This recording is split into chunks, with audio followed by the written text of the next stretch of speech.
ఈరోజు మనం ఒక మంచి కథ చెప్పుకుందాం. ఈ కథ రామయ్య అనే రైతు గురించి. సంతోషంగా ఉండడానికి కారణం అతనికి జీవితంలో తృప్తి ఉంది. అతను తృప్తిగా ఉన్నాడు కాబట్టే సంతోషంగా ఉన్నాడు. ఇలా ఆనందంగా గలుపుతున్న రామయ్య జీవితంలోనికి ఒకరోజు ఒక పెద్ద మనిషి వచ్చి వజ్రాల మహత్యం గురించి చెప్పడం మొదలెట్టాడు. వజ్రాల ఏంటి, వాటి శక్తి ఏంటి అనే విధానాన్ని వివరించాడు. రామయ్య ఈ విషయాలు ఎంతో శ్రద్ధగా వింటున్నాడు. ఆ పెద్ద మనిషి చెప్తాడు, ఒక బొట్టన వేలంత వజ్రం నీ దగ్గర ఉంటే నువ్వు ఉంటున్న ఈ ఊరు కొనేయచ్చు అంటాడు. అదే నీ దగ్గర ఒక అరచెయ్యంత వజ్రం ఉంటే ఈ దేశాన్ని కొనేయచ్చు. ఇంకా అంతకన్నా ఎక్కువ ఉంటే ఇంకా చెప్పనవసరం లేదు, నువ్వు అనుభవించే ఆనందాలకి అంతా ఇంత అడ్డు ఉండదు అని అంటాడు.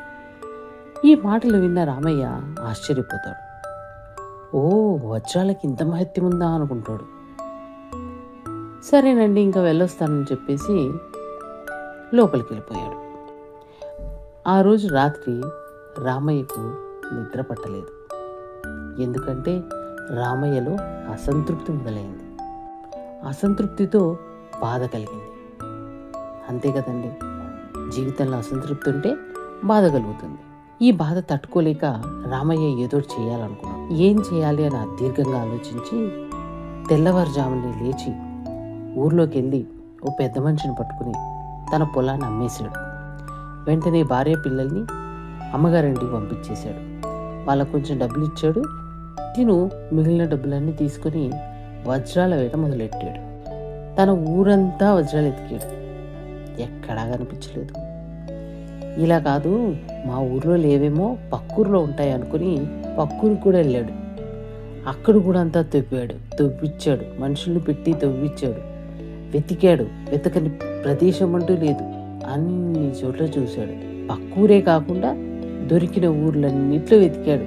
తన దగ్గరున్న డబ్బులన్నీ అయిపోయేంత వరకు వజ్రాల వేట కొనసాగించాడు. బాధాకరమైన విషయం ఏంటంటే అంత కష్టపడి వెతికినా రామయ్యకి ఎక్కడా వజ్రాలు దొరకలేదు. ఉన్న డబ్బులన్నీ అయిపోయాయి. చాలా బాధపడ్డాడు, చాలా అసంతృప్తి చెందాడు, మానసికంగా కృంగిపోయాడు, నిరాశ చెందాడు. ఇంత నష్టపోయిన తర్వాత తిరిగి ఇంటికి ఎలా వెళ్తాను, నా మొహం మా ఇంట్లో వాళ్ళకి ఎలా చూపిస్తాను, నేను ఇంకా బతకలేను అనుకున్నాడు. అక్కడే ఒక నూతిలో దుంకి చనిపోయాడు. రామయ్య కుటుంబం భోరుమని ఏడ్చింది. ఇది ఇలా ఉండగా కొన్ని రోజుల తర్వాత రామయ్య పొలాన్ని కొన్న ఆ పెద్ద మనిషి ఎద్దులు పెట్టి దున్నిచ్చాడు, ఏదైనా పంట వేద్దామని. వాటిని దున్నించినప్పుడు కొన్ని రాళ్ళు బయటపడ్డాయి. సూర్యకాంతికి మెరుస్తున్న రాళ్ళు చూసి అరే ఇవి భలే ఉన్నాయే అని ఆయన తీసుకుని వెళ్ళి హాల్లో అలంకరించుకున్నాడు. ఆ రాళ్ళ వెలుతురు ఎంతుందంటే వీధి బయట దాకా వెలుతురు వెళ్తుంది. ఈ వెలుతురు గమనించిన పెద్ద మనిషి, అదేనండి గుర్తున్నాడా, ఆ పెద్ద మనిషి కంటపడి, ఏంటి ఇంత మెరుస్తోంది రామయ్య ఇంట్లోంచి ఈ వెలుతురేంటి అని లోపలికి వచ్చి చూశాడు. చూస్తే అక్కడున్న రాళ్ళని చూసి ఆ ఇల్లు కొనుక్కున్న యజమానిని, రామయ్య ఎవరు, రామయ్య ఏం రాలేదు, ఆయన ఇల్లు నాకు అమ్మేశాడు, ఇప్పుడు మేము ఉంటున్నాం అన్నాడు. మరి ఈ రాళ్ళు అన్నాడు.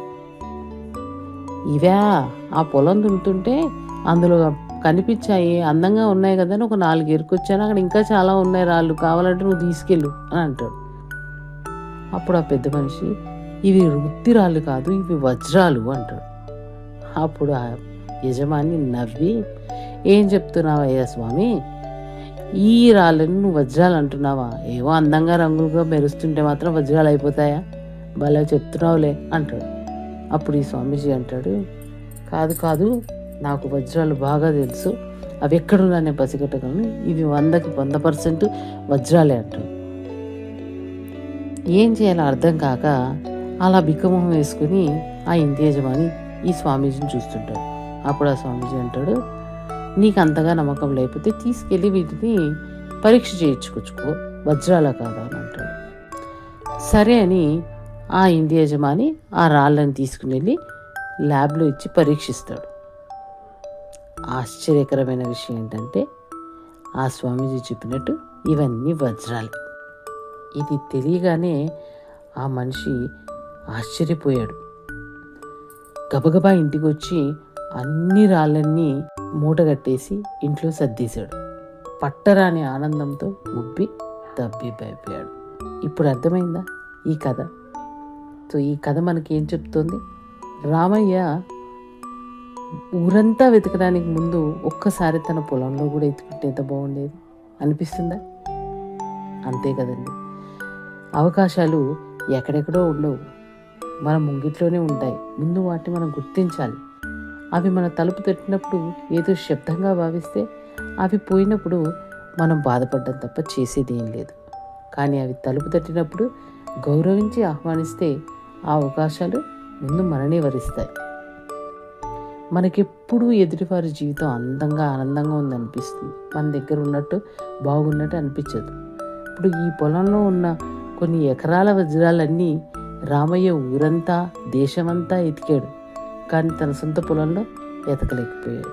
తన దగ్గర ఉన్న ఆస్తి తనకు అందంగా అనిపించలేదు, ప్రయోజనకరంగా అనిపించలేదు, కానీ చుట్టుపక్కల మాత్రం అనిపించింది. అలాగే ఎలా వాటిని అందుకోవాలి, ఎంతవరకు అందుకోవాలనేది కూడా మనం ఆలోచించి ప్రయత్నించాలి తప్పించి గుడ్డిగా వాళ్ళ మాటల ప్రకారంగా వెళ్ళిపోకూడదని కూడా ఈ కథ మనకు చెప్తుంది. మీకు ఈ కథ నచ్చిందని భావిస్తూ సెలవు తీసుకుంటున్నాను.